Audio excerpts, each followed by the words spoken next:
बिस्मिल्लाहिर्रहमानिर्रहीम dear students, मैं उम्मीद करता हूँ आप सब लोग खैरियत से होंगे। Today we are going to start our next lecture after the mid term exam and now we are going to discuss about the basics of semiconductors. So in the previous lecture we have just discussed about why we need the semiconductors, or you can say what is the you can the most advancement in the semiconductors as compared to the other metal, or you can say the insulator और conductor. तो insulator और conductor के हवाले से हम Y semiconductor को क्यों prefer करते हैं, आज के लेक्चर के अंदर जो है हमने ये डिस्कशन करनी थी. और उनकी एक ही रीज़न थी कि उनकी ट्यूनेबिलिटी, उनके इलेक्ट्रॉनिक प्रॉपर्टीज जो है वो ट्यूनेबल है, इस वजह से हम उनको यूज़ कर रहे हैं. तो इन्हीं चीज़ों को मद्देनज़र रखते हुए आज भी हम उनकी कुछ प्रॉपर्टीज को पढ़ने की कोशिश करेंगे, जिनमें इस बात के ऊपर हम वाज़ह तौर पे चीज़ों को देखेंगे कि why we need semiconductors, and this topic is related to the basics of semiconductors. So this topic is related to our course Basic Electronics PHY 323 BS Software Engineering Evening second semester Spring 2021. So in this last lecture we have talked about the electronic materials. हमने last lecture में पढ़ा था electronic materials कौन कौन से होते हैं, electronic conductivity of the material कौन सी है, इंसुलेटर्स, कंडक्टर, सेमीकंडक्टर, और tuning of the electronic conductivity. फिर हमने माइक्रोस्कोपिक व्यू ऑफ मटेरियल्स के बारे में पढ़ा कि बैंड थ्योरी और सॉलिड्स को हम किस तरह से डिफाइन करते हुए बैंड थ्योरी से इसे किस तरह से एक्सप्लेन कर सकें कि कौन सा सॉलिड कौन सी टाइप का है. Mean to say with respect to electronically either it is the insulator either it is the conductor. तो इन सारी चीज़ों के ऊपर हम डिस्कशन की थी और हमने कहा था कि बैंड थ्योरी के मुताबिक हम तीन तरह की कैटेगरीज बना सकते हैं सॉलिड्स की: इंसुलेटर, कंडक्टर और सेमीकंडक्टर. इंसुलेटर के अंदर बैंड गैप बहुत ज़्यादा होता था, कंडक्टर में बैंड गैप जो है वो ज़ीरो होता था जब, और ओवरलैपिंग होता था, जबकि जो सेमीकंडक्टर है उनमें जो बैंड गैप है वो वेरी नैरो होता है. तो इसी तरह से हम बैंड डायग्राम्स के बारे में हमने पढ़ा और उनकी क्लासिफिकेशन के बारे में भी डिस्कशन की थी. तो आज के लेक्चर के अंदर हम बेसिक्स ऑफ सेमीकंडक्टर के ऊपर बात कर रहे हैं कि जो सेमीकंडक्टर्स हैं ये क्या हैं. और ये सब लोग जानते हैं कि it's a fourth group element, और जितने भी फोर्थ ग्रुप के अंदर एलिमेंट हैं सिवाय कार्बन के हम इन्हें सेमीकंडक्टर्स कहते हैं. और हम इसको क्यों प्रेफर करते हैं आज के लेक्चर के अंदर वो भी डिस्कस करेंगे. और इनकी ट्यूनेबिलिटी ऑफ सेमीकंडक्टर जो है वो किस तरह से हो सकती है, इंशाल्लाह we will discuss about them. And after then how we can fabricate the devices by using the semiconductors. तो इंशाल्लाह इस लेक्चर के अंदर हम इन चीज़ों को भी डिस्कस करने जा रहे हैं. तो आइए सबसे पहले डिस्कस करते हैं कि सेमीकंडक्टर मटेरियल्स क्या हैं. The two types of the you can say the two types of the semiconductor material are the fourth group elements, or you can say these are basically silicon and germanium. Both have four valence electrodes. When silicon and germanium atoms combine into the molecules to form a solid material, they arrange themselves in a fixed pattern called crystal.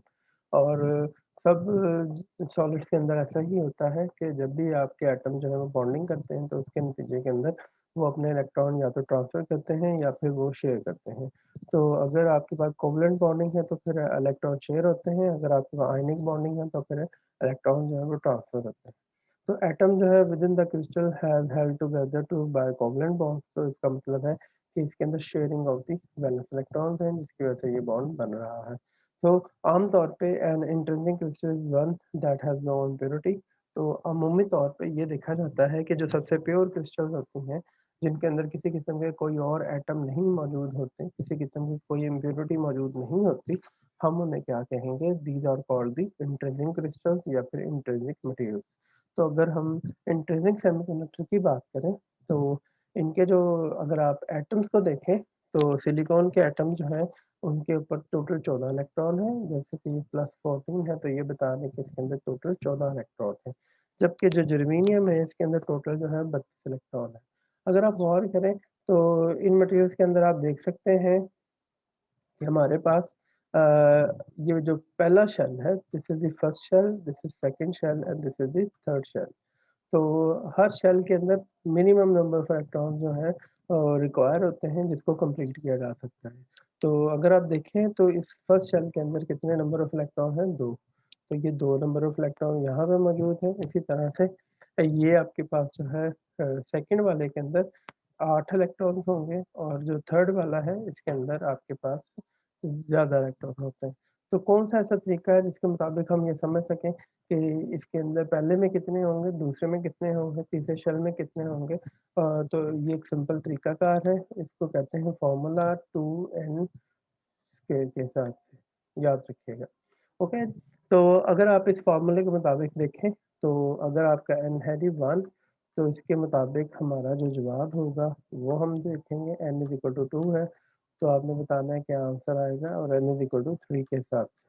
अगर हमारा पहला shell है, तो हमारे पहले shell के मुताबिक हमारा जो पहला आंसर होगा that will be equal to the 2 electrons. So I am writing here in the green, these are basically the 2।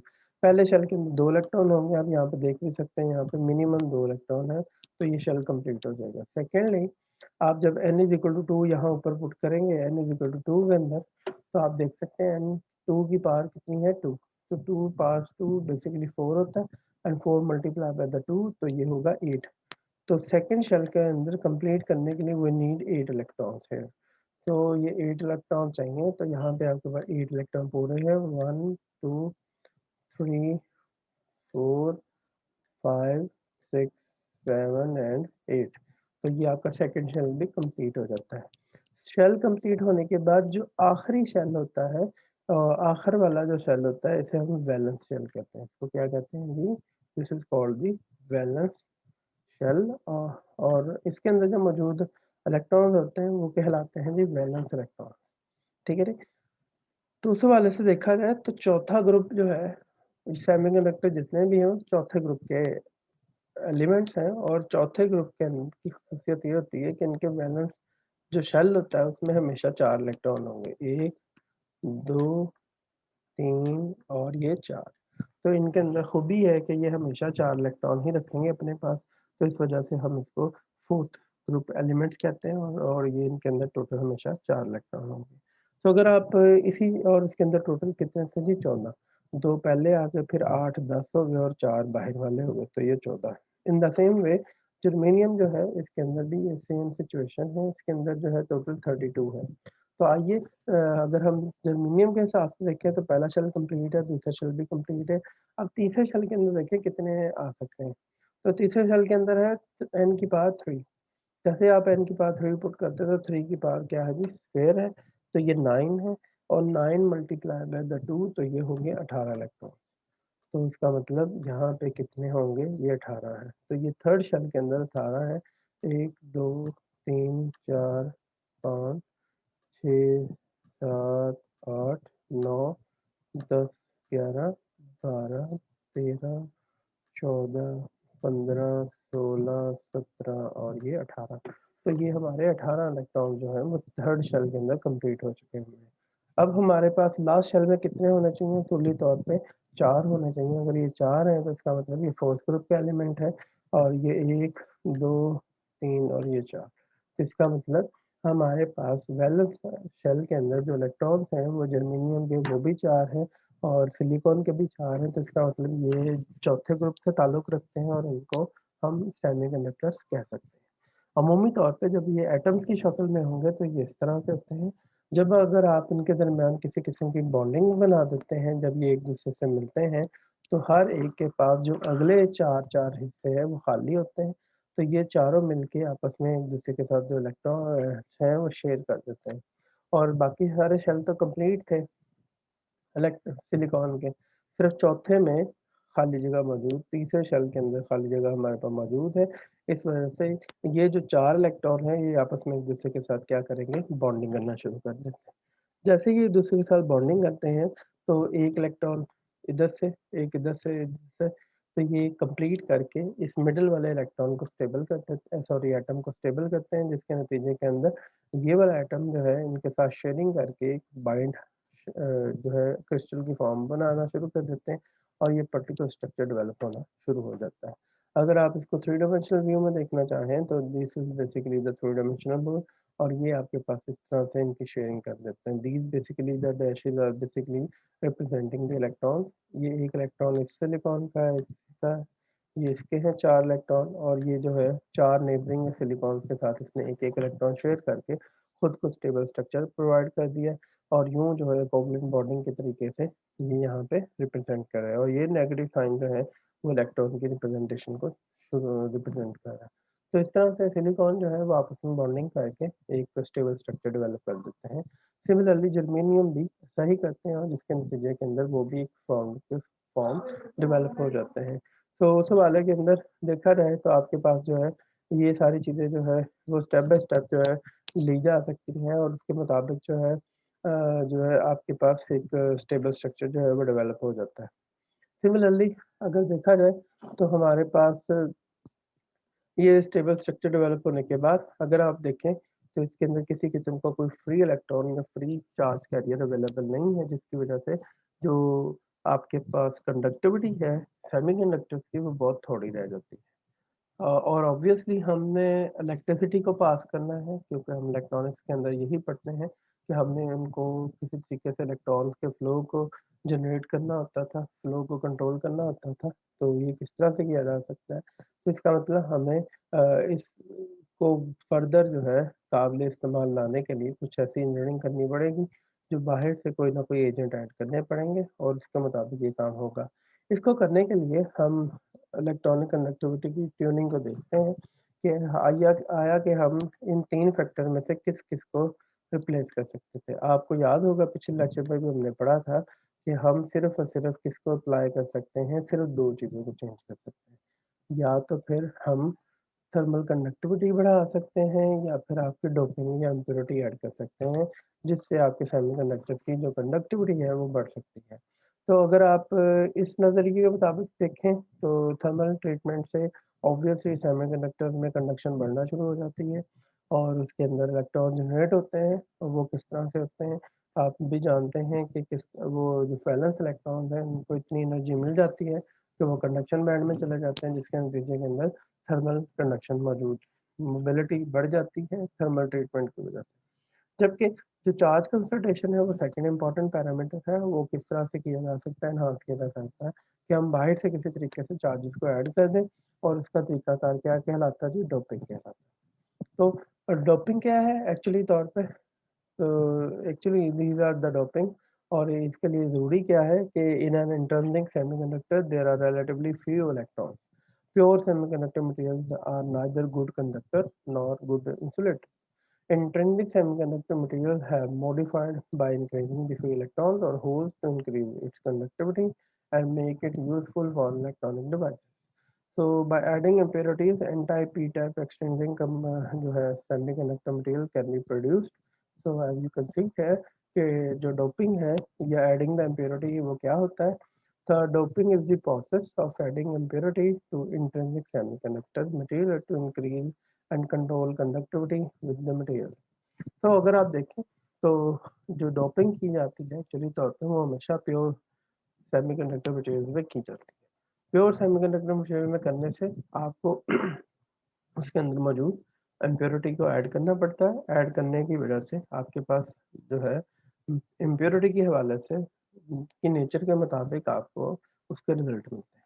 पहला तरीकाकार जो है इम्प्योरिटी को ऐड करने का या उसकी नेचर को देखने का वो है जी आपके पास एन टाइप।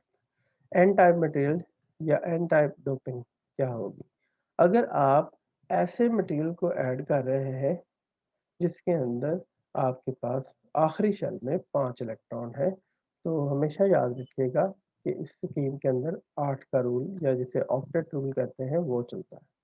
तो उस हवाले से देखा जाए तो इलेक्ट्रॉन्स हर शेल में 8 के फिगर को कंप्लीट करना चाहते हैं। तो उस हवाले से पेंटावेलेंट होने की वजह से सेमीकंडक्टर्स के पास 4 अपने जाती हैं और इलेक्ट्रॉन वैलेंस शेल में, जबकि जो 5 आप ऐड कर रहे हैं उसकी वजह से 1 इलेक्ट्रॉन जो है वो क्या हो जाएंगे 9, जबकि चाहिए कितने थे 8। जिसके नतीजे के अंदर इस स्टेबल स्ट्रक्चर के अंदर एक तब्दीली वाक़या होती है कि 8 अगर 9 में से रिक्वायरमेंट्स में निकाल दिए जाएँ तो 1 इलेक्ट्रॉन ऐसा है जो अज़ाफ़ी रह जाएगा स्ट्रक्चर के अंदर और इसको हम क्या कहना शुरू कर देते हैं, actually this is known as the you can say extra electron.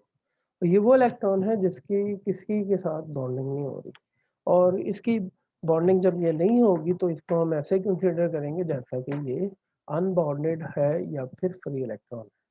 और जब ये अनबॉन्डेड और फ्री इलेक्ट्रॉन होगा तो ये कंडक्शन में पार्टिसिपेट करेगा। तो इसलिए जब आप ऐसी इम्प्योरिटी ऐड करें जिसका ताल्लुक 5वें ग्रुप से हो और जिसके आखिरी शेल में 5 इलेक्ट्रॉन हो, तो इसको हम एन टाइप डोपिंग कहेंगे।